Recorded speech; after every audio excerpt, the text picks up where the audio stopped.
Commodity.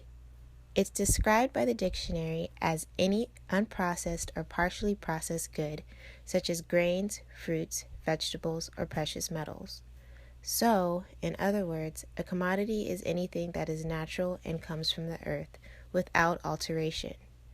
Now, commodities are based off of demand, and this can be both valuable or invaluable. And over time, the production of commodities has changed quite a bit, primarily due to the creation and the advancement of technology. In the past, a large majority of people were working in the area of commodity, helping to produce these natural resources for trade. But now, in our modern day society, we are beginning to see a shift in the workforce, which means people are moving from the area of commodity and natural resources and are beginning to produce more processed goods. Now, to explain goods, goods are described as articles of trade or merchandise. It's when commodities, the all-natural resource, are transformed into tangible stuff, things that can be used in people's homes, things that can be swiped off shelves or bought in catalogs.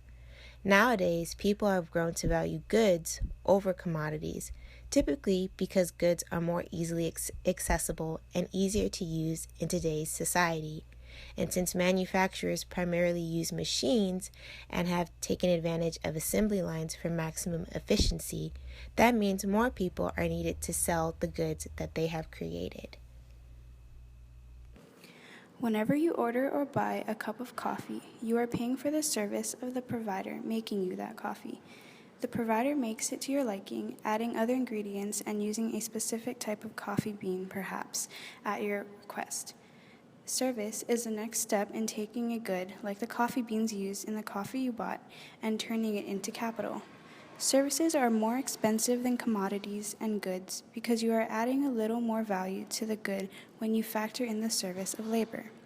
In this case, the services you pay for when you buy a cup of coffee at a gas station, coffee kiosk, or as a side of the breakfast you bought at a restaurant are the intangible activities done on your behalf.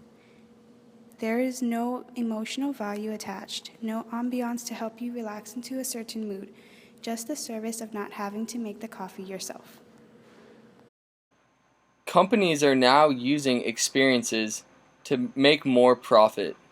A company will use services to set, as you could say, a stage, and goods as props to engage the individual.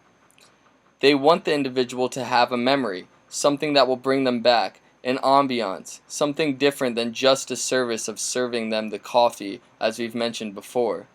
That's why people will go to a place like Starbucks where they will pay for the overall experience of getting a cup of coffee from a coffee shop rather than just going to your everyday place and just an average cup of coffee in an average setting. This is what the consumer wants. They want to have a memory, something that will later down the line, have them remember why they went there and hopefully bring them back.